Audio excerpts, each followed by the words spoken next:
Welcome to Friday, and it's FishEZ night. Well, it's 8 o'clock or a few minutes past, just trying to get my phone to act like it's supposed to.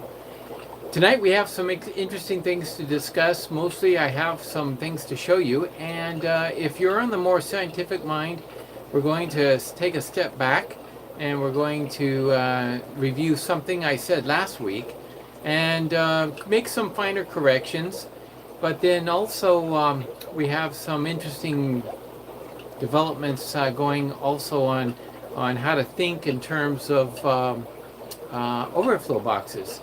So let's take a deep dive in there and say hello to everybody, and thank you for the thumbs up. If you're watching this on replay, then please be kind enough to at least leave a note or message or something saying you're connected, and that way we can answer any questions you have, because every time you leave something at the bottom, I always answer the questions. Hello everyone. Kate, Jeff and Red Laser are also in the house, and that's great to hear. So tonight what we're going to first of all talk about is a correction from last week. And as you know, we started talking about hardness. We were talking about water hardness and how to understand the parts per million, and also how it relates to degrees hardness. And I was using the information in this publication. And it's interesting that this publication that I read from, this one in particular, gives an idea of what is hardness. And as you know, hardness can be understood to be the amount of calcium carbonate in the water. And that could be, in the USA terms, that is parts per million, measured in parts per million, right? So that is interesting. I went back to the book and reread it. I'm looking at it, and honestly, it was poorly written in a way that it wasn't really scientific, because, well, it may not have had the worldwide web in mind. In other words, the whole wide world looking at this publication. I think books that are of yesteryear obviously have a certain perspective, and you have to understand what that perspective is, because in this particular publication, it was written many years ago, and people didn't really know that, you know, everybody talked to one another. At least we'll be talking to one another one day in the future when we're all in the same YouTube. I mean, who would have thought, right? Hi Roman, Blue Water Aquariums also in the house. Thank you so much for joining us tonight. So if just to recall, what I stated last week was in this book, and it says, in Europe, the hardness of the water is usually expressed in DH, or degrees hardness. 1 degree of DH represents 10 milligrams of calcium oxide, or magnesium oxide, dissolved in 1 liter of water. In the USA, it says, the water hardness is expressed in parts per million of total dissolved solids, and is equivalent to 1 milligram of calcium carbonate dissolved in 1 liter of water. So in other words, basically, we were looking at 10 milligrams versus 1 milligram. We were saying then the conversion factor is 10 to 1. Well, thank you for the person that was online, maybe not live with us, but on the replay. I was analyzed by one of you dear subscribers who regularly watches our program here on Friday nights. And this individual pointed out that that is what they call French degree of hardness. And there's also a German degree of hardness. And there's also an English degree of hardness. And they're all different. So what we were talking about, this 10 to 1, is actually the difference between, it's very close to being the difference. It's actually like 10.1, or I don't know. It's some very close value to 10 to 1 from the French degree of hardness. So I went running back to my book and read it and says, well, which degree of hardness was it talking about? And all it says is, in Europe, the hardness of the water is usually expressed in degrees hardness. That's what it says. It didn't really say. And then it gave all these calculations, but then it didn't really say. It was using the French equivalent. So it turns out that the degree of hardness compared to the German is like 17.8 or something like that, 17 or 18 times the difference. So it's quite a bit different, and that is just basically, I think it's quite interesting to note that if it is the French degree of hardness, which it is stating here, then when I was reading to you about the soft water and the medium soft, slightly hard, medium hard, hard, that didn't change, because basically I was converting it from the French degree of hardness, but this is all in degree of hardness French. If that's the case, then I did correctly by stating the parts per million was like 10 times that amount, and I looked at the numbers and said, well, that means my water is medium hard because it's between 100 ppm and 160 ppm, maybe on the slightly higher end of that, so medium to hard, medium hard to hard. And so it's like saying medium rare to rare, or medium well done. I don't know, sometimes I get crazy when I listen to people say, yeah, I want my steak to be medium well, and then other ones to say medium well to well. I mean, in other words, can you really get that exact? So that's the correction, and I just wanted to make mention of that. Thank you. That was submitted to me by oh, now I have another memory lapse. Okay, was it Greenwater Aquatics? I brought my emails just to be sure, so I would remember it right. Okay, that was a comment. It was on last week's live stream, wasn't it? Well, Green Thumb. There we go, Green Waters. Green Thumb Aquatics. Thank you very much, Green Thumb Aquatics. I know everybody out there is, hopefully you're on tonight. You see my mention here. Fish Tropic is here. Let's see. Fish Tropic Canada. Fish Family, thank you very much.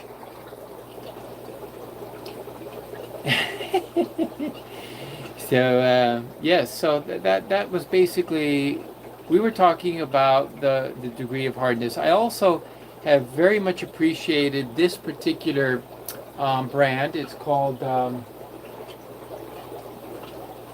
Milwaukee. This is my meter. It's a Milwaukee, and it's a Milwaukee MW802. I like the MW802. So far I've had it for well over a year, and tonight we're going to see about making I like to do a calibration. And right now, for example, I've got it in the Odessa tank, and we're going to turn it on and we're going to see what is the pH, and we're going to do a quick recalibration tonight. And the reason why is because I'm using this device, and I've been using it, and these dials, the only thing I don't like about this is there's like no cover for the calibration dials. Anybody could come along, like a little 8-year-old nephew or something, and they could just go boom, start tweaking things, not knowing what they're doing, and the next thing you know, I'm all off calibration, right? So we have to use a calibration method, and then what we're going to do is try that and then see if how far off this is after a year and a half. And it wasn't cheap, this meter, but it definitely, for the pH readings, I love it because it's fast. I put it in the water and it starts changing, boom, and it tells me within 5 seconds or so that I have a decent reading, and I know it's quite working well, because I know from tap water and going to maybe a tank that's established, I know by jumping around a little bit that there should be a big discrepancy, and this is showing me that discrepancy. It's not saying, oh, all your water is 7.0. If everything was 7.0 no matter what, even out of the tap, I would say this thing doesn't work. Something's wrong with it. It's a skew, right? Aquarium Talk TV, thank you and welcome. And yes, Roman is asking a question, and Blue Water Aquariums is asking a question. Let's see. What degree of hardness are you using for rams? I find that sometimes eggs turn white from either not being fertile or possibly hard, water to hard. So on the rams, I find that if they're laying the eggs, I'm going to be using softer water. It doesn't mean pure RO. Don't make the mistake of doing just pure RO. But yes, I'm going to especially lower the amount of ppms. So right out of the tap, if it's 180, I want to see less than 90. If I do mostly RO water, I could get it down like 40 parts per million, and that seems to be fine. And then what I do is, when the eggs are laid after fertilization, okay, so they're finished doing their thing, I take the eggs out and I just put it in pure RO water for the first few days until hatching. Once they hatch, I start cycling in tap water and start raising the ppm. So yes, it's just for hatching, keeping the eggshell from calcifying. And so the calcium carbonate will react with the eggshell, and then, of course, if the egg loses the ability to, through not osmosis, what is it? It's a type of osmosis through the eggshell, and so if it has the inability to get the egg oxygenated, then there's a problem, right? So right now, I am sticking my probe right into the Odessa tank, and I'm getting 7.0 pH. And let's see, if I go to the ppm, we'll just take, okay, wow, that's high. So my ppm on that tank is 300. 310, 300, 310, 300. It's bouncing a little bit, so it's somewhere between 300 and 310. That's quite high, and I don't recall the last time I did a water change there, but fact is, if the pH is 7.0, it's not dangerous. Right now, the parameters are okay.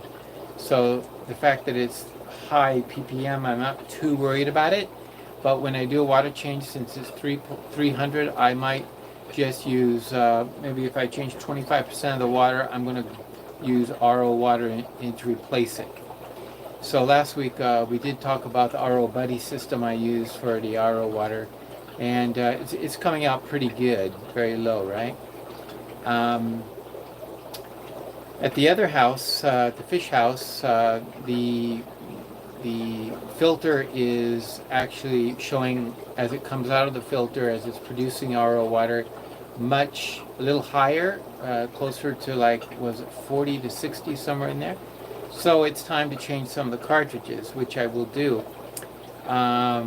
But that makes sense because I use very small amount of RO water here in this fish room compared to the other fish room.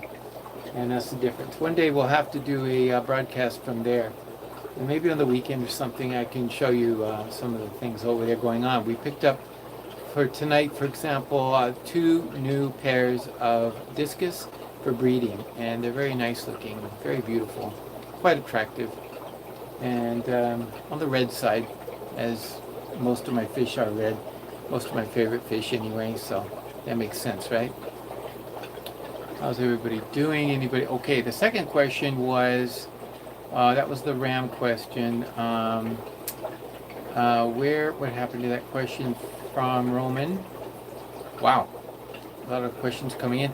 Do you keep your green water tank and daphnia tank with a clean bottom? Answer. The answer to that question is simple. I do keep it clean from the green water. I scrub it out, in fact. This one's due to be scrubbed. You can see this, you can't see it, but you see the amount of algae growing right there? You can see that bright green spot right here is algae. So when I start to see algae and stuff, I want to take the green water, which is the algae suspended in the water, and I restart the green water. But I don't want the algae competing with the nutrients that I add, because I'm putting in this liquid fertilizer for the green water, not for the algae. So I scrub off the algae. On the daphnia tank, yes, definitely I have a complete bottom tank, a full layer of there's not sand in there. You could put sand or something like that, but mostly I just have detritus, a big layer of detritus in there.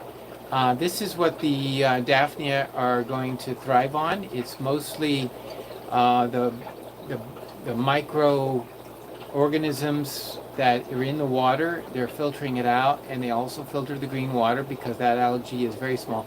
If you take this green water and put it through the filter,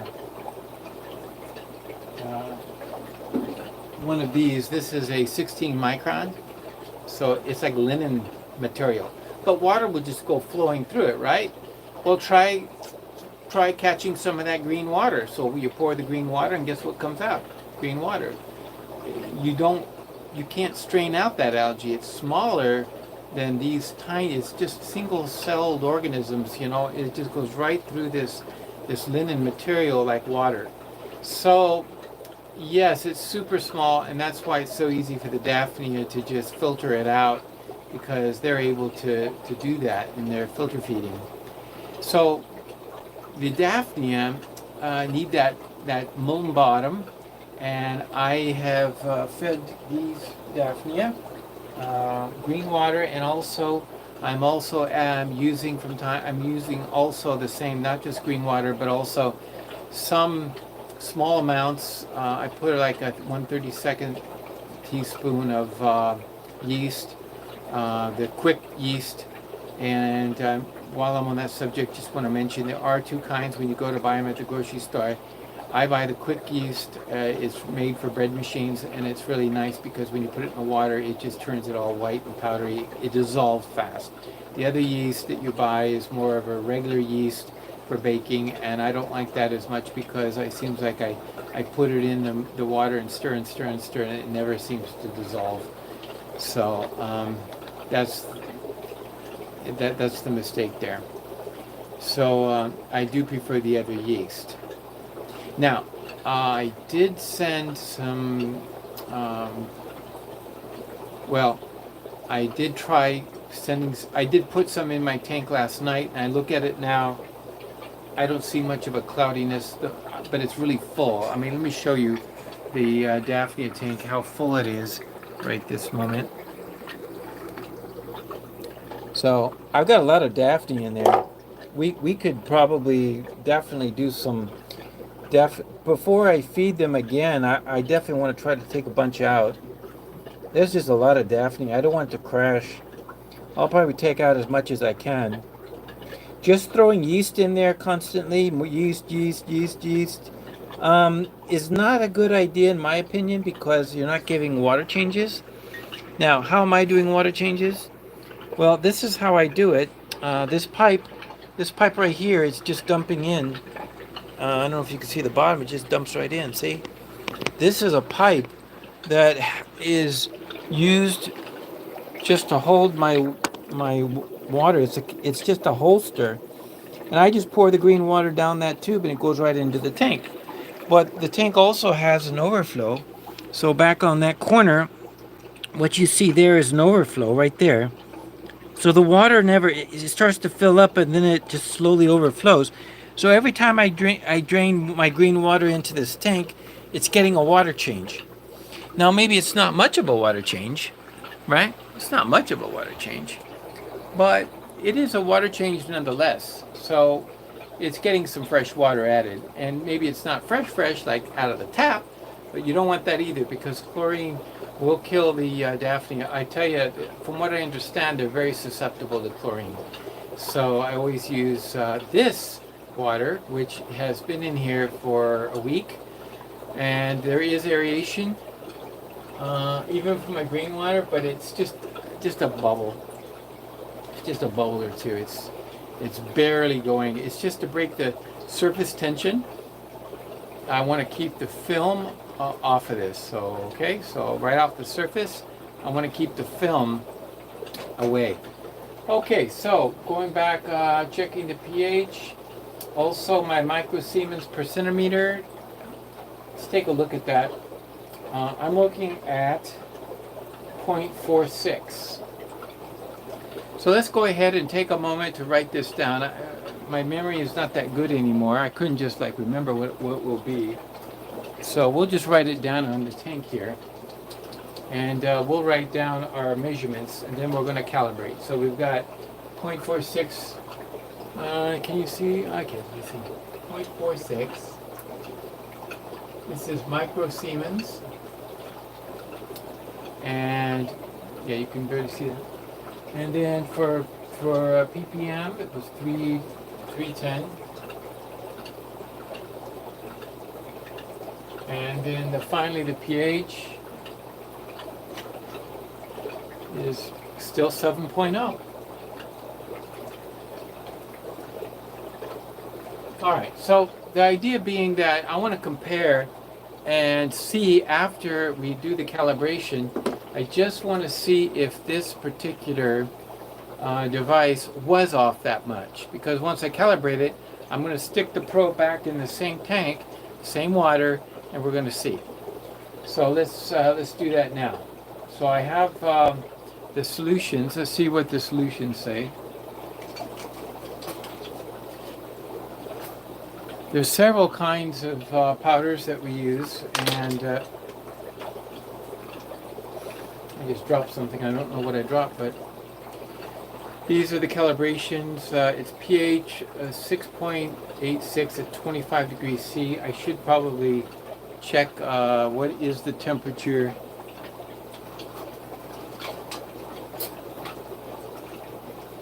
of my water. I have a super accurate thermometer. This is the super accurate thermometer. This thermometer is, I keep it in the case always. I don't want to lose this. It's very old, but it's super accurate. I'll tell you why I know that, because it's for the purpose of the old days when in doing your own photography. So it is a mercury thermometer, and you can't find those anymore. This is by Eastman Kodak Company, and it's the real deal. So we'll pull this little puppy out of the casing. And what's really neat about a mercury thermometer as opposed to others, these things are instant. I mean, the temperature goes zoom, zoom, zoom. I can move from tank to tank, and it's just hauling it.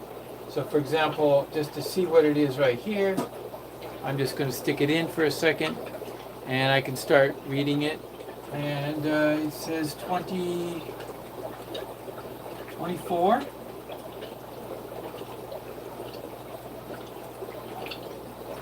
So Alexa, what is 25 degrees Celsius in Fahrenheit? 25 degrees Celsius is 77 degrees Fahrenheit. So 25 is 77. So these baby rosy barbs are sitting in, like, it looks like 24 and a half, almost 77 degree water. Okay, so I'm going to test now the tank that we have the probe in. I'll just stick it in there for a second.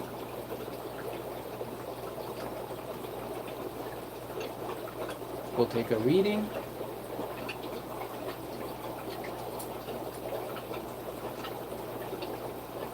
And it says the same.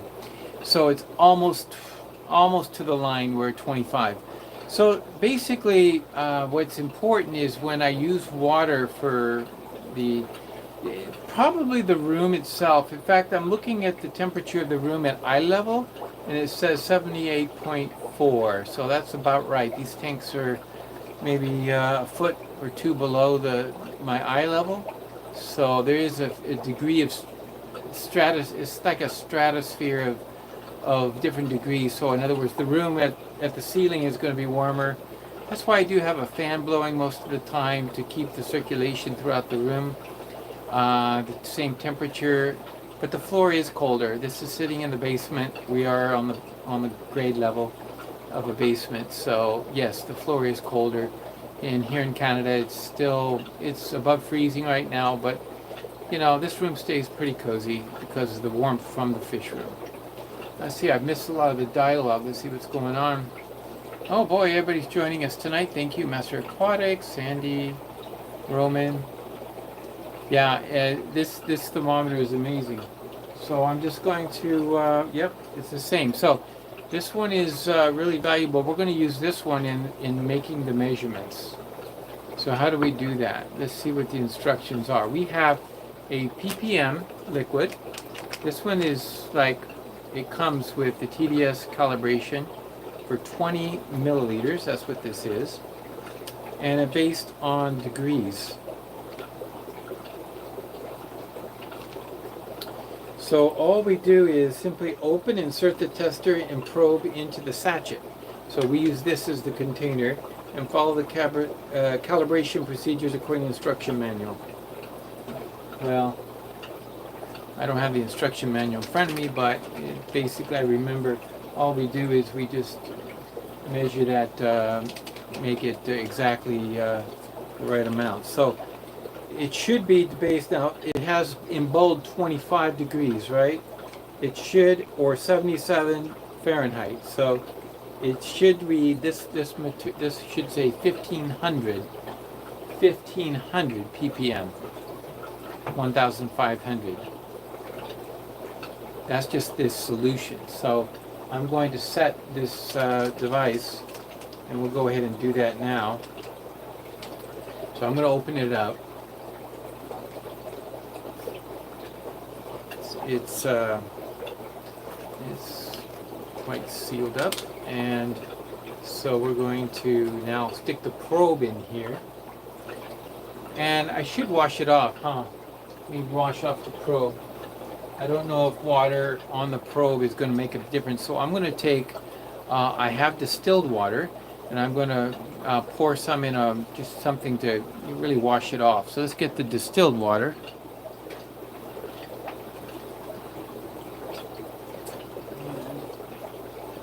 I don't think I need much else.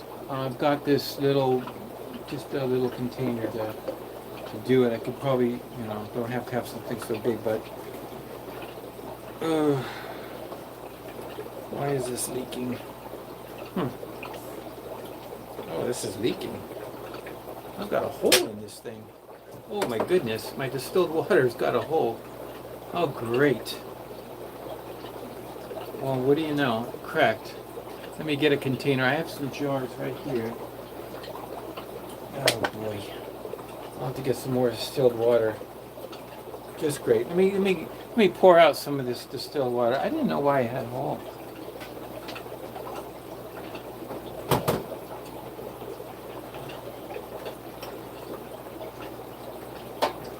Oh boy.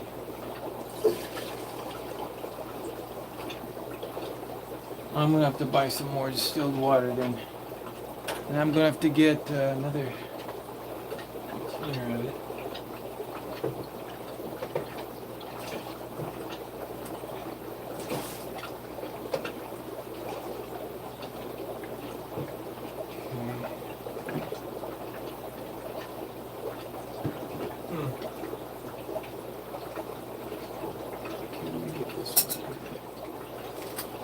This is crazy. Was not expecting that. Okay. So I just tried to save some of the distilled water so we have plenty for tonight's thing. You know, this is apparently when I released the pressure, it cracked. So I got some distilled water in the clean vial here. Yeah. And I'm going to pour some in here. I use it all up, I guess. I just have to get another bottle. This is from the grocery store. It doesn't cost too much. Though it's not cheap compared to regular water. That's for sure. So here I have a bottle of distilled water. I'm going to take my probe and try to clean it in this water. By the way, since it is distilled, what does it say? It says pH, let's see, the ppm. This will be interesting. It says 40. I don't know how accurate that is. It says 40. So I'm just cleaning it off. It seems to be stable at 40 or 20. Okay, so I've got ppm of 40. That may be how much it's off by, but we'll see. I'm going to go ahead and this distilled water may or may not be pure, but let's get our solution. It should be 1500. 1500, and let's put it in there. And let's see what it says. It says 1200, 1250, 1300, 1370. And now I'm going to check with the thermometer. So we're going to put the thermometer also in here. I want to know exactly the temperature of this solution. Okay, it's going up. It's the solution, maybe where I had this stored, the solution is showing 27 degrees. So using the chart right here, I'll have to read for 27, which is 1570.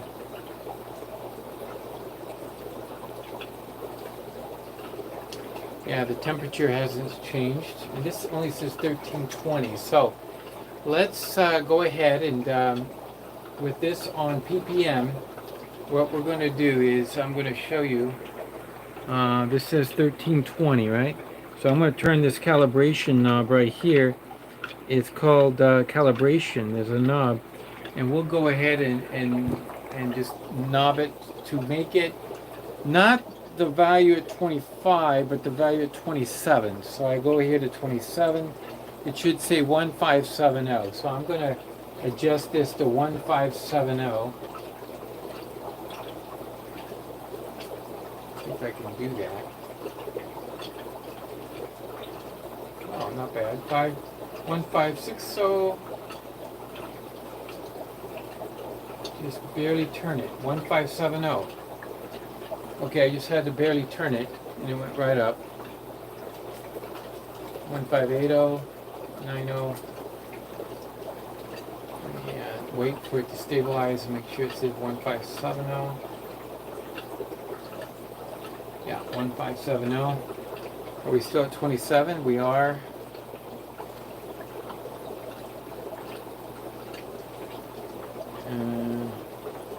Yeah, 27. Yeah, we're just right at 27. So here we are. It's we got the measurement for 27 degrees, 1570, and that would be it says that the equivalent is 80.6 degrees Fahrenheit, which makes sense because that's what the room says. In fact, I don't question that at all. Okay, so very carefully set this down. Don't spill it, please. Okay, so there we go. Now that I've measured it, I'm going to put it back into my cleaning solution. I'm going to use I just want to clean the, get this any of that solution that might be on the probe. And I'm just going to put it back here. Now measure it. Now it says 60. So before it said 40. Now it says 70. 60, between 60 and 70. So here's the question: what is it in the tank? Is it 310? I'm going to put it in now.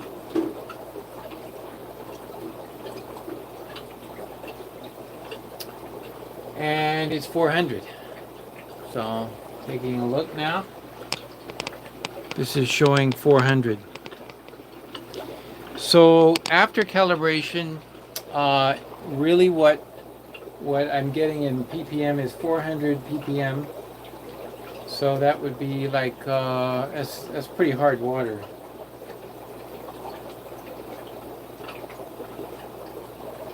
Now, in order to do the calibration for the pH, let's go back. I'm going to read the pH of the tank. It says 6.9, so it's dropped up 0.9. It probably, if I wait, or sometimes you wiggle the probe a little bit. Yeah, 6.9, it wiggles and fluctuates to 7.0. So 7.0 was our starting point for this tank. I'm going to take it out of the tank. Well, first of all, I need to read here what it says. So we've got pH 250, the solution powder. There's two of them. One is the pH buffer powder for pH of 4.01 at 25, and the other one is 6.86. So I'm not going to be measuring a lot of things at 4.0. If I do, I would be in big trouble. My fish would pretty much be goner, right? But let's use this one, because 6.86 is very close to 7, 6, between 6 and 7, which is what I'm expecting most of my tanks to be at anyway. So by using this method, you completely empty the powder into a clean 250 glass beaker and add 250 milliliters of deionized water to the beaker. So I'm using deionized water. Basically, it's the I'm using the distilled water. Stir until the powder is completely dissolved. The pH solution accuracy is good, plus or minus 0.01 pH. So at 25, on this particular 6.8, well, exactly, this is the number, 6.86, 6.86, it's the same at 25 degrees C, so this is telling me. So there's also here for 25, and the next degree C is 30, and it's only a difference of 0.01. So the difference in temperature doesn't make as big a difference in reading pH as it does with ppm. That is what we just discerned. So using the correct column. So all I need to do is see if I can get 6.86 using this solution. So how much water? 250 milliliters. My 250 milliliters. Here we go. I'm gonna use this. I have a measuring cup. It is an Inker Hawking, but it's 30 teaspoons or 150 milliliters. And I need 250, so I need 150 and 100. So I got to fill this up to the 100 mark and the 150 mark, but it's dirty, so I'm going to wash it because we don't want any contamination, right? Definitely don't want contamination.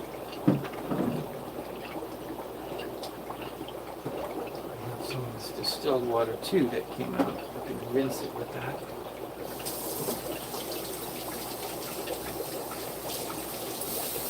So let me make sure this is good and clean.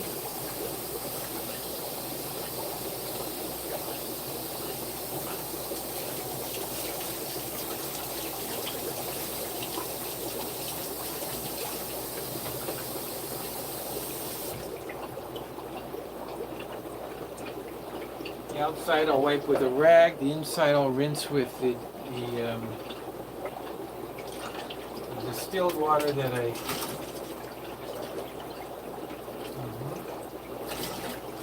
Okay, so that's the distilled water I poured out, and this, we need a container that will hold 250 milliliters. Looks like one of these beakers will do, and that's this one right here, isn't it?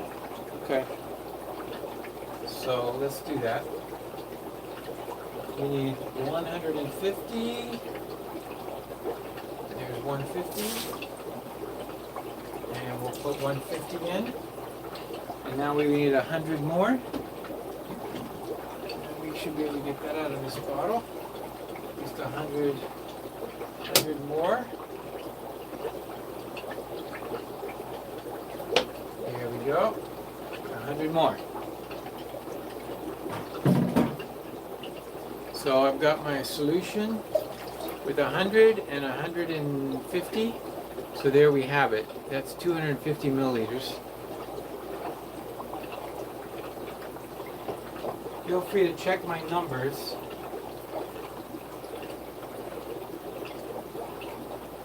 We have the liquid. Now let's put in the solution. I mean the powder solution. We'll put it in here.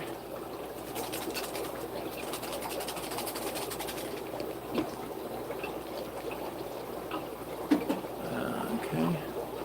I'm going to save my beautiful thermometer from rolling off the top here and breaking. I'll never be able to replace this.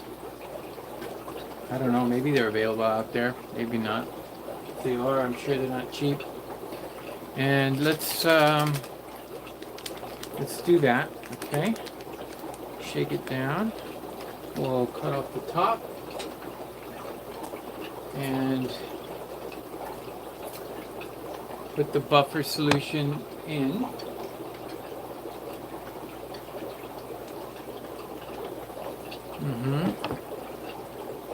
Okay. Let's get all of it. So what we're expecting to see here is we have to wait for it to dissolve completely. And the temperature, I didn't check the temperature of this. It should be about 25, but the water I think is. Now let's see. I have a spoon, clean spoon over here. And let's just give it a good stir. And what we're doing is we're creating water with a specific 6.86 pH. The solution's been measured out. I should say the powder is measured out exactly perfect to get 6.86.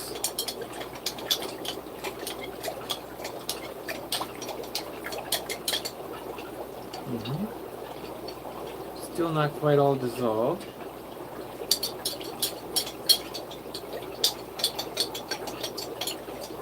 So while we're doing that, I'm going to let this, we'll pause here and we'll do the final test for the conductivity. And the reason why is this powder needs to completely dissolve. So I want to make sure I do it complete because pH is to me more important than the other items. So the conductivity, this one here is the conductivity and it's in a satchel, so we're going to use it the same way. So the conductivity was 0.46. Let's see, it's right now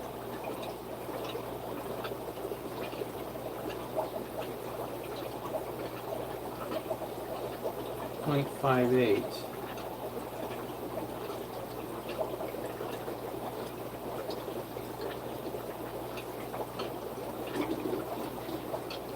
.58, 0.46. That's interesting because I'll have to go back to the manual to do conductivity. And the reason why I say that is because it seems to be the same dial. So if I adjust it for the conductivity, I'm going to mess up my parts per million, or in other words, the ppm calibration. That's why a minute ago I measured it as 0.46, and now I change it to conductivity. Now after doing the calibration for the TDS, it says 0.57, so it changed. So it just says to follow the instruction manual for your instrument. Well, I'm not sure. I might have. This is another tip for all you people out here. When I get an instruction manual or any kind of paperwork in my fish room, I don't just put it anywhere. I always put it in a Ziploc bag. Everything in a fish room is susceptible to getting wet. Am I right? So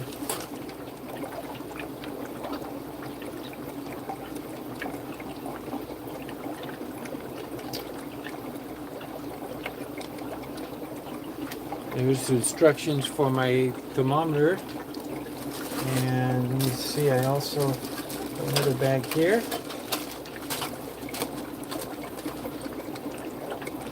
Okay, user's manual. This is for the submersible pump. This is for the room heater. So this is my caliber. This is all my paperwork. I keep it inside of a Ziploc bag because if something should happen, got my RO buddy system explanation here. Here's a manual for brine shrimp. Lots of stuff here. Oh, no dice. Okay, we may not be locked in.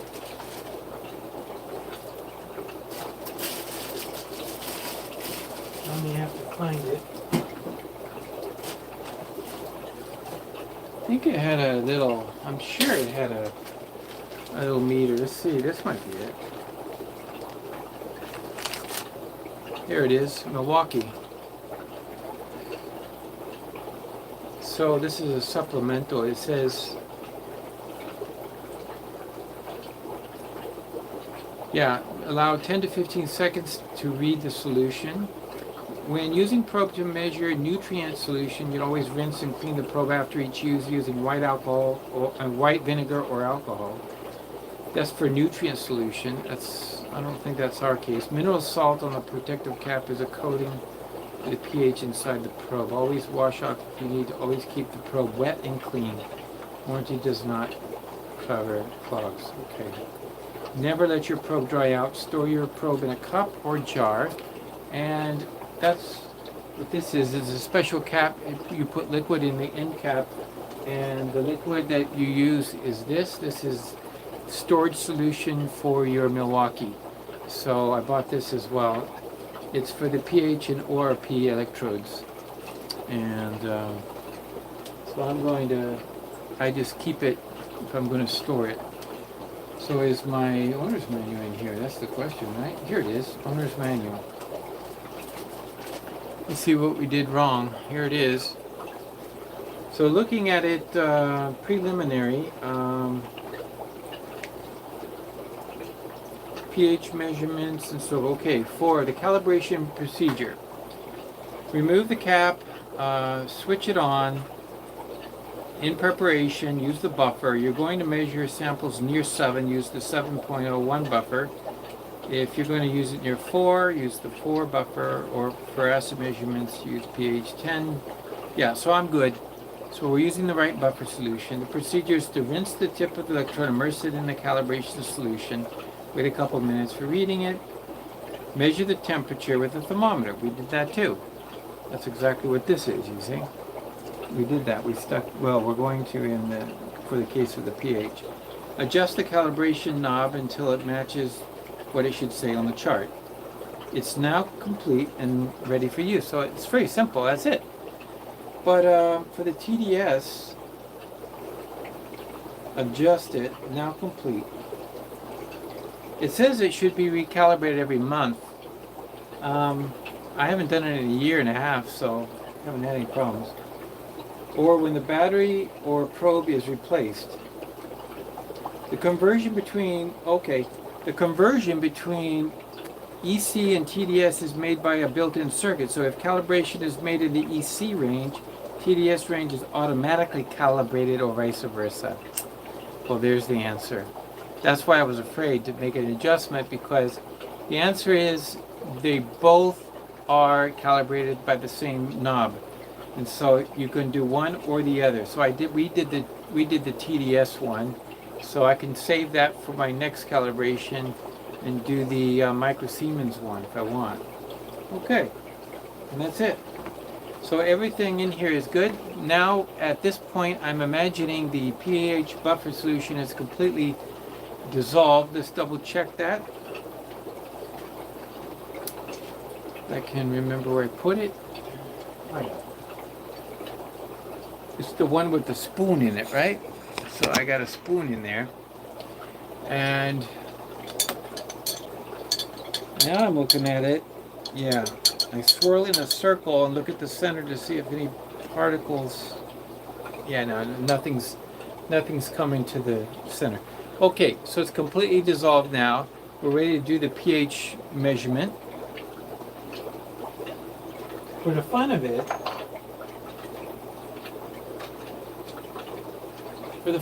I'm going to go ahead and re-measure the temperature of this solution.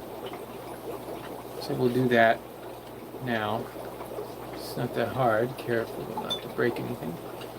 So I'm taking my thermometer and we're going to go ahead and put in just to see what temperature it is. See if we're close to 25. It does feel cooler. That water was on the floor. So it's actually 23 degrees. So we're actually 23. Temperature of this water is 23. So how will that affect us? Well, between 20 and 25 is a difference between 6.88 and 6.86. And we're right in between. We're between 20 and 25. We're at 27. Yeah, so basically 6.87 will be our actual measurement, 6.87. Okay, let's go ahead and 6.87. Let's see if we can get 6.87 on our. I'm going to rinse it again. It's been sitting in the tank, so I'm just going to kind of give it a quick rinse in this pure water. Just kind of keep it clean. It's wet, and here we go. Let's put it in there and start reading. Should say 6.87. What does it say? So we're measuring it at this temperature.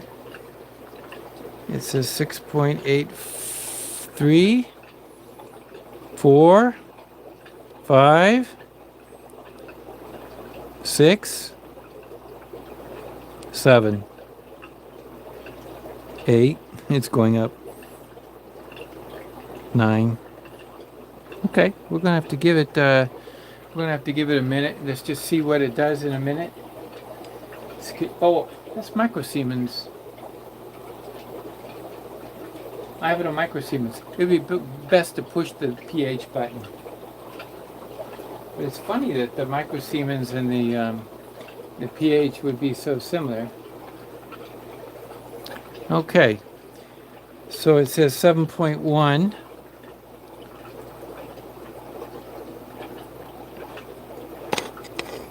pH, see 7.1, and it does say pH.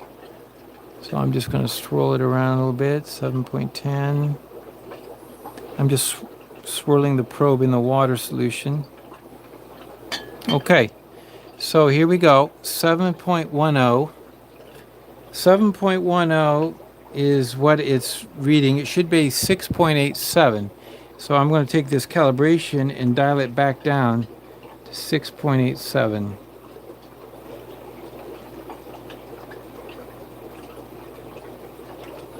6.8.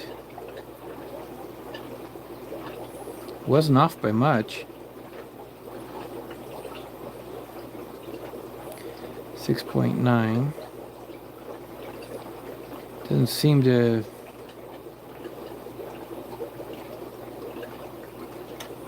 Okay, 6.8. I'm not getting any ability to play with that last digit.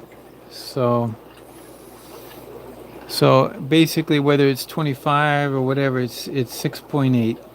It's 6.8 anywhere between 20 degrees and 50 degrees. So the temperature does not play a large factor in just one significant digit of this meter. So when I take measurements, I'm going to ignore the last digit because this meter obviously isn't really giving me anything in between. So if I mess with the dial, for example, it only jumps 6.8 and the next one will be like 6.9. Yeah, See, there's no 6.8 something less, so let's just keep it at 6.8.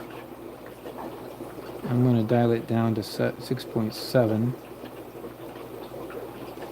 See where that is and try to find 6.8 right about the center.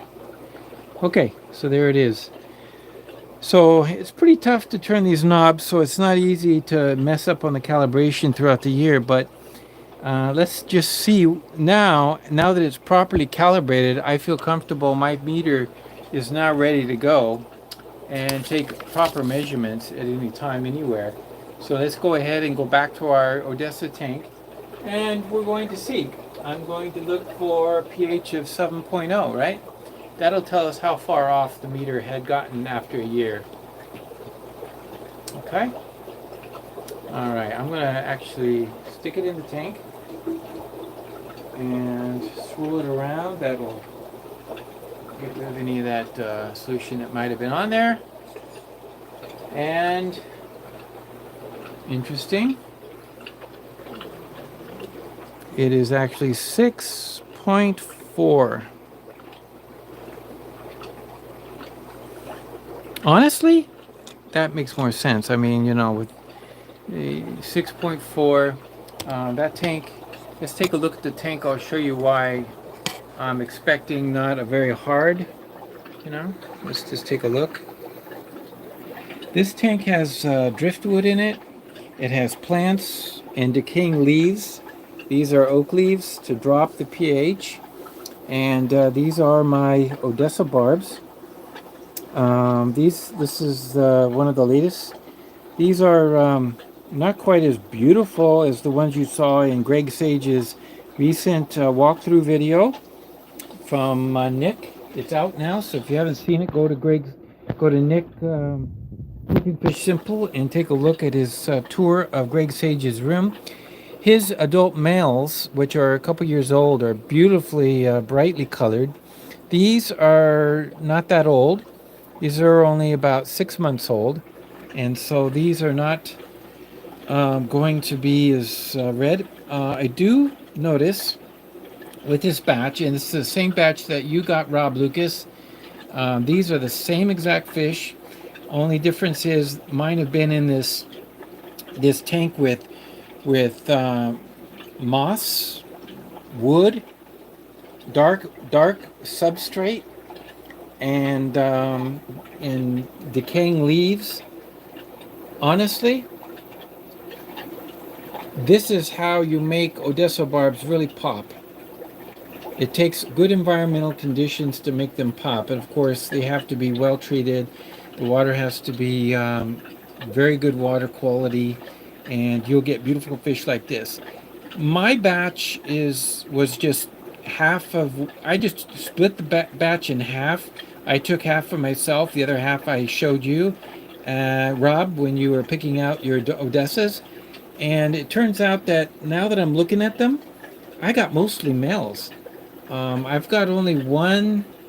I only see 1, 2, 3, 4, 5, 6, 7, maybe 8 females.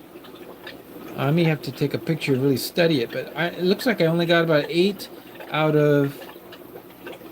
It looks like a third of mine are females and 2/3 are males. That's a very good percentage. I wonder what percentage you got, and so when you find out, when they get kind of color up, let me know. I really am interested. But this is the tank, and so to get a pH in here right now, I haven't done a water change too recently, and it seems to be stable at 6.6. So let's see what pH now can do for us. I do want to make a statement about the pH factor that we've had in this top tanks up here, which have our flag cichlids. They've laid eggs total of 5 times. This pair 3 times, the other pair 2 times, and in all cases the eggs have been either eaten or if I remove the eggs, I take the eggs out and they quickly turn white. So it could be a pH problem. So what we're going to do is we've got leaves in here. We're going to start using RO water and leaves and start dropping the pH. And we're going to let them try hatching them themselves in this low pH water. Let's go ahead with our probe and see what kind of, get the air out. Okay, I just shaking the air out is all. Probably scare the fish. So I'm going to take a measurement and we're going to see what it is. Okay, hang that up. Well, that's not bad. 5.8. These fish are doing quite well in 5.8. So when this pair is due to lay again, and when they do, I really want the eggs to survive, and I'm hoping they will if we have a lower pH than just if I just make water changes and bring it up too high. Now this pair, still no dice. No, oh, I should say in the last batch I removed the eggs because I didn't want to eat it, and I put it in some RO water. I didn't check the pH, but they did turn white, and I ended up with two small fry that hatched, just 2 out of hundreds of eggs. And those fry actually, as wigglers, died quickly thereafter. So the pH seems to be a factor with some fish, and I don't know if it's the case, but we're going to find out. Let me check this tank. This one is much higher. You'll notice that no, wait a minute, 6.4. Okay, not bad. I haven't done a lot of water changes. What about these ones over here? I've got some rainbow fish here. Let's check the pH. 6.6. I would expect it to be higher. Let's go ahead and, I want to double check myself. Now it just makes me nervous, like this is like reading so low. Let's go ahead and put it back in the solution. And what we're going to see is whether or not the, after putting in those tanks, let's put it back in the solution, see if we get the 6.8. Okay. This is a fixed pH. I know what the pH is in here based on, and it should say 6.8, and it does. So, wow, the meter is doing a good job, and my pH is now been fixed, and I'm kind of glad about that. I think I'll get some more of these and check it a little more often than once a year. I think that would be more beneficial. And that's good stuff, you know. Okay, folks, we're going to catch up on any questions. I haven't been watching the chat, so if you've been asking any questions, I didn't see it because it wasn't on my screen. Let me see. Thank you for being a member, for being with us tonight. I'm going to scroll up just a ways. Okay.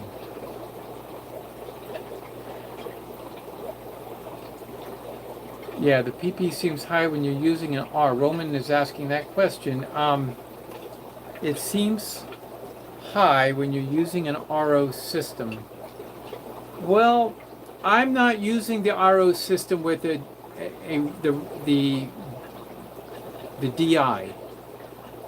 deionizer. So just so you know, it comes with a deionizer also. If you put that on, it's supposed to bring the ppm almost to 0, but I never want that because I don't have applications where I really need 0 ppm. But I guess you could use that device and get it even lower. But yeah, something. Oh, and if you're thinking, Roman, that why do I have 400 ppm for that Odessa tank, that's been tap water. So I've been changing water. That's on tap water. That's not with the RO water. I'm not breeding in that tank. I'm just growing out the fish and conditioning them and so forth. Okay, any more questions that I missed?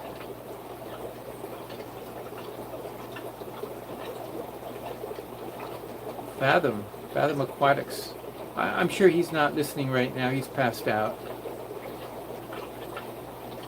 Okay, I don't see any questions before that one by, let's go anything after the one I saw by Roman. I do appreciate you always asking questions, Roman. It's something that probably other people are asking too, just afraid to ask. And FishEZ. Oh, Scheller, did you get your? Okay, you got your cultures. Steve, I wanted to mention to you, you're the only person that I sent the wrong. I sent the wrong yeast. I sent the yeast I don't like. It looks like little red pellets. I use the other one that works better, but I didn't worry about it too much for you because I understand that in your case, Steve, you've got plenty of the right yeast hanging around. So you don't want to use the yeast I sent you, because all my kits of paramecium include a small amount of yeast, a small amount of wheat berries or wheat kernels, and also a small amount of starter, and then a scoop, 1/32 of a teaspoon for measuring out, and the instructions. So Shady Grady, thank you very much. Yes, you also have done well with the paramecia. And Krista, oh hi Krista. Krista's with us tonight, coming in late. Well, you know, it's 8 o'clock now, every Friday night, Krista, because at 9:30 in about 15 minutes, most people are going to head over to LRB on his live stream, and I've got, as you can see, a lot of work to do in the fish room tonight, and I might just put him on the background, listen to his talk, and him answering questions and all. Yeah, the Milwaukee meters, Fathom, are very nice, but they're not cheap. They're not the cheapest out there. I have other pH meters. This one over here, let's see. Is it here or over there? Yeah, here it is. I went and got one of these. Let's just check it out to see what it says. If the battery's still good. I don't use it that much. It's one of these kind. As you can see, it doesn't have a wet thing. You know, let me see if the battery works. Oh, yeah, the battery's working. There it is. So I'm going to stick it in this solution that's calibrated, and we'll see what it gives us. The reason I don't like them is because I can sit here and shake it like this, and shake it like this, and shake it like this, and it just keeps changing. I don't see any nice, for me, I don't see a large amount of, yeah, it's measuring pH. It's by ATC. It's one of these pen types, but I'm not finding the pen types to be very, maybe my battery is no good anymore because it's reading 1.1, 0.9, it's jumping up and down. Now it says 0, now it says 2. It's crazy. That's why I don't have any confidence in it. The Milwaukee is definitely a brand that, look at this. Yeah, it doesn't seem to be any good. If my battery is low, because I haven't used it in some time, it's possible, very possible, very likely that the battery needs to be changed for it to work properly. But that thing doesn't tell me anything. And it's jumping, now it's at 7.6, 6.5, 4. It's all over the board. So, those pen meters, I don't trust. I like my thermometer. It is super accurate. It's special, high quality, and I'm sure somebody paid a lot for it. I didn't. It was part of the package, and I got it from someone as a throw-in to other things I was purchasing. So I don't think the person even knew it was there. And in fact, I got a couple of them. One I have here and one I have at the fish house. So this is ideal for super calibration and checking tanks and be accurate. And the pen, not the pan, the gun. These are good for quick measurements. If I'm moving a fish from this tank to this tank, I can measure it. It says, I measure the glass, it says 77.7. I measure the glass, it says 80. Yeah, so 77.5, 80. So I can immediately say there's a 3 degrees difference. Do I want to move the fish? I'm just looking at the difference. I'm not saying, well, is it actually 77.5? I don't know, but let's find out. For example, I'm going to change it to Celsius. So I'm measuring this tank, and I want to get an accurate measurement. I'm going to use this gun. I hold it just above the water line, and it says 25.0.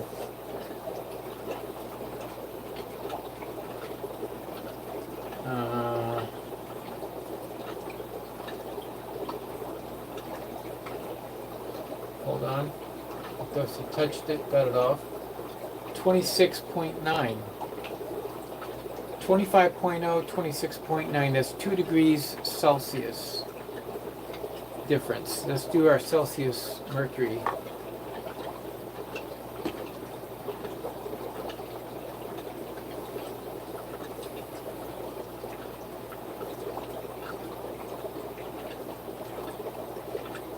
What was the number? See, that's the problem. My memory is not that good. I didn't write it down. I think 77, right? Yeah, 25. This was 25 and this was 27. So let's see if this is 25.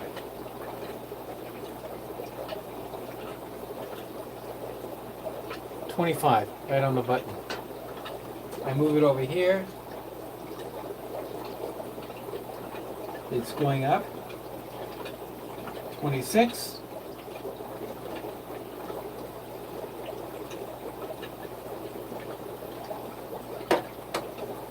$26.5. It does have half calibrations on this thermometer. It's pretty good.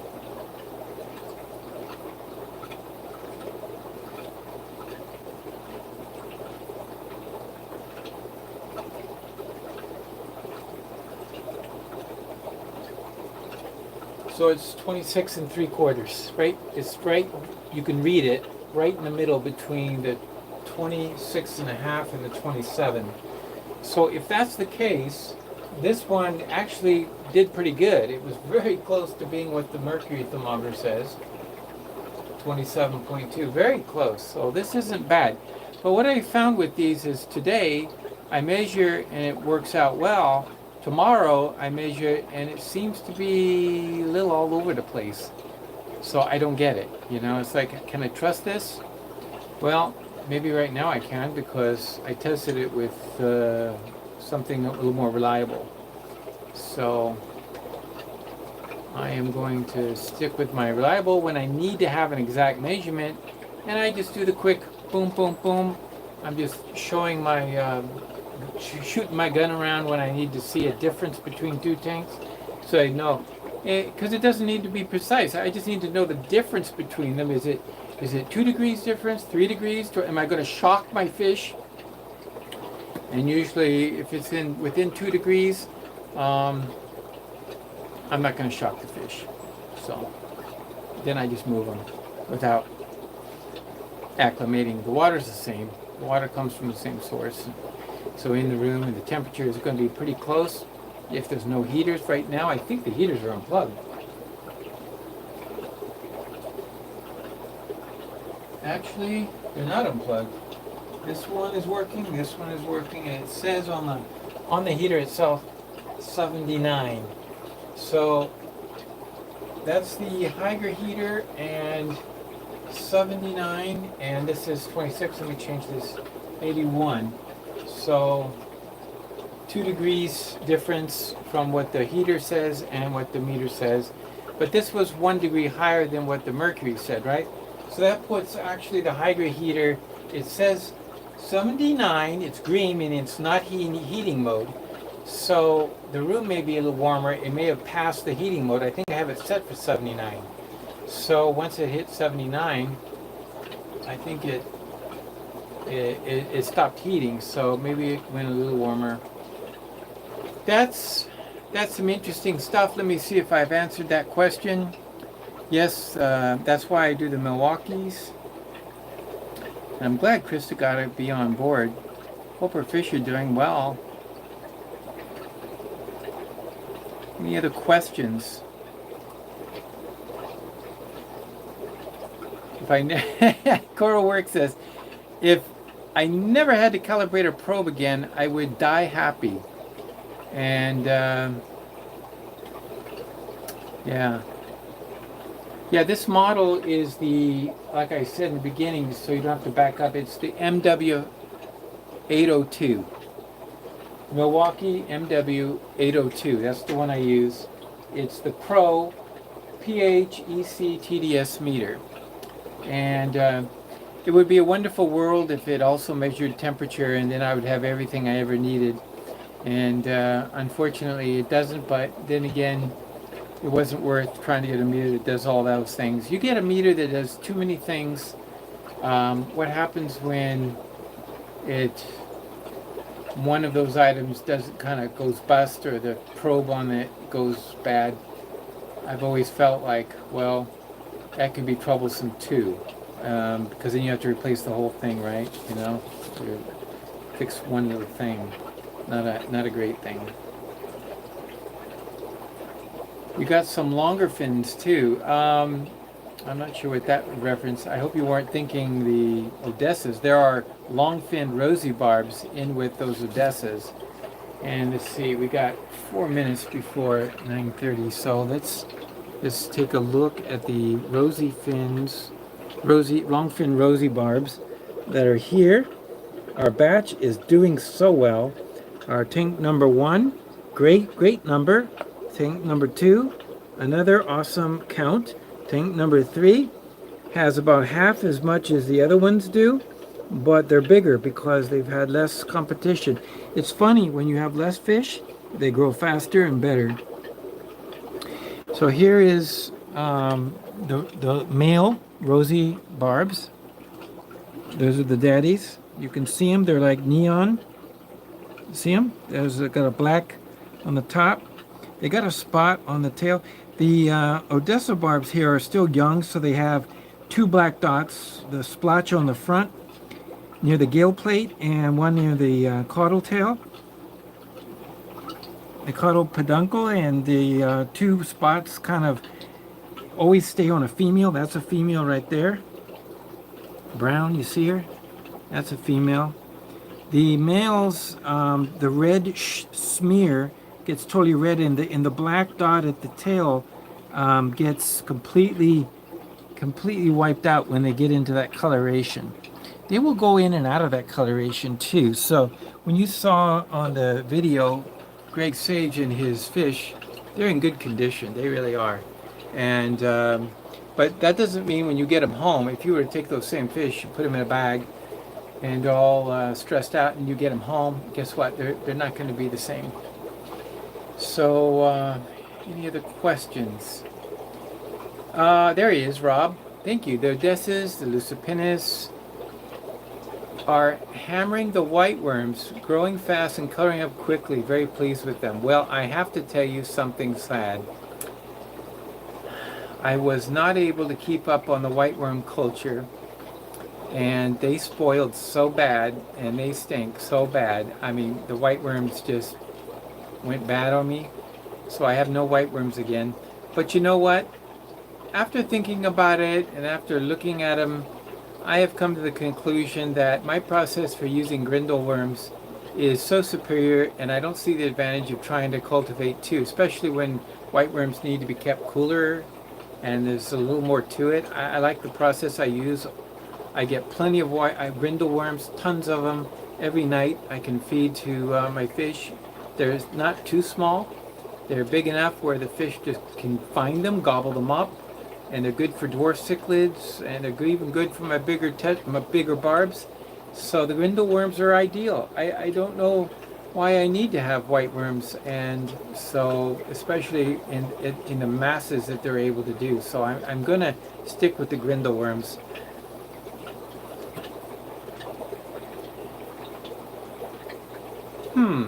So the majority of yours are males too. Well, okay, same ratio then. Well, I will say this.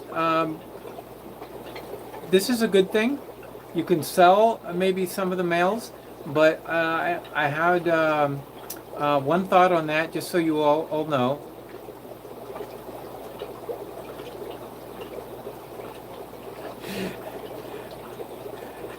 Um,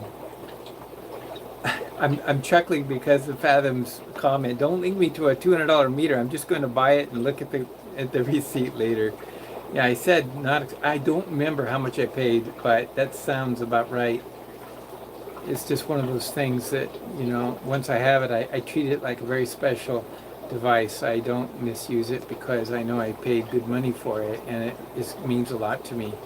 But what you can do is, well, if you've got 3 or 4 females, try breeding them, Rob, and that's all you need. All you need is a couple females, and it's the males that sell. So once you get some babies going, feel free to part with some of those males, and then just keep 2 or 3 females. You don't need a lot of Odessa females, although I know Greg Sage has a whole tank of them, and he has both sexes, and that's great. But not all of, very few of his will actually be in the breeding tank. Very few of them get there. You don't need a lot. I think it's more like in case, if one, from time to time I've had one get bloat, and I've had to part with it. So that does happen. Thank you so much, Sandy, for posting the Aquarium Biz website. And just so you know, the Aquarium Biz website is there, and the Aquarium Biz website will be changing this week. So by next Friday night, for sure, anytime between now and next Friday, I guarantee you're going to see a whole new Aquarium Biz website. It's actually finished, and it's just adding a few items. So it's going to be quite amazing. So I'm anxious for everybody to see it. Yes, what it is the meter is being calibrated at a certain temperature. So what we did is we calibrated it for the temperature that it's being calibrated in. And so yes, once it is. However, you'll notice this. It's a great question, Krista, but notice on the back, if you're reading 20 degrees Celsius, 6.88 is the pH you'll get from this solution. If the temperature is 25, it's 6.86. If the temperature is 30, it's 6.85. So it's only changing 1/100th of a decimal point based on 5 degrees temperature difference. So it's not that temperature dependent. And the reason I'm saying that is because I tried calibrating it, and I'm not even getting it, at 1/100th of a decimal to show on the meter. So, I don't care about 6.86. I really care about if it's 6.8, 6.7, 6.5, 7.0. Everybody always talks about it in the 1/10 percentage, and that's it. Oh, it's past 9:30. Thank you all for joining. I don't want you to miss out on the other programs. Next week, I'm going to be talking to you about something very interesting. I'm going to be mentioning, if it's possible. Yes, T-Shot, we did see Nick's video. We were talking about the tour of Greg Sage's fish room and his place. I've been to his fish room. I was there in 2016 as I was passing through on my way to Canada. Stopped in on him and saw everything. Pretty good stuff. The kind of yeast I recommend is Steve, it's the kind that's in the bakery section for bread machines. It's called quick yeast, and I guess because it dissolves quickly and reacts quickly.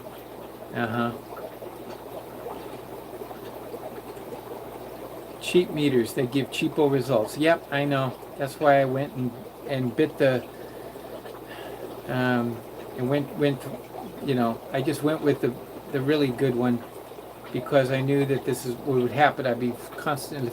By the way, our little meter is still fluctuating: 2.0, 5.6, 6.7. 4 point. Oh, it's just crazy. I'm gonna throw it away. Yeah.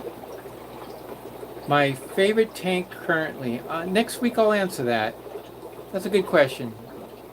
I think everybody's taste in fish changes from time to time, and so you know, you have your favorite fish today. What about it tomorrow? Let's talk about that next week as well. And so, Steve, I'll send you a picture of the actual item I use for the yeast. Wow, great comments tonight, and I wish. Yes, and so yeah, I got the few squirts of easy green here, and I don't have a window, but I have a light, a very bright light over my green water. It works great. It's like a 30 watt or less, but it's very bright, and it's all LED. So you can imagine it's like a 100 watt of incandescent compared to the LED. But okay, you can order from Milwaukee. Yeah, they do have it on their website, but check prices. Yeah. Yeah, and Sandy, yeah, thanks for the shout out. And we also have a great evening tonight. Thank you all for commenting and your questions. And wow, Fathom Aquatics, a super chat. I didn't even see it until just now. Thank you so much. Very kind of you on the way out to mention a few great things you mentioned tonight, and your inputs were appreciated. So thank you so much, Fish Fam Link, for your support. I do appreciate all my moderators. Of course, there's not much to do on this channel. We don't have bad people or bad vibes. Everybody's just learning and asking great questions.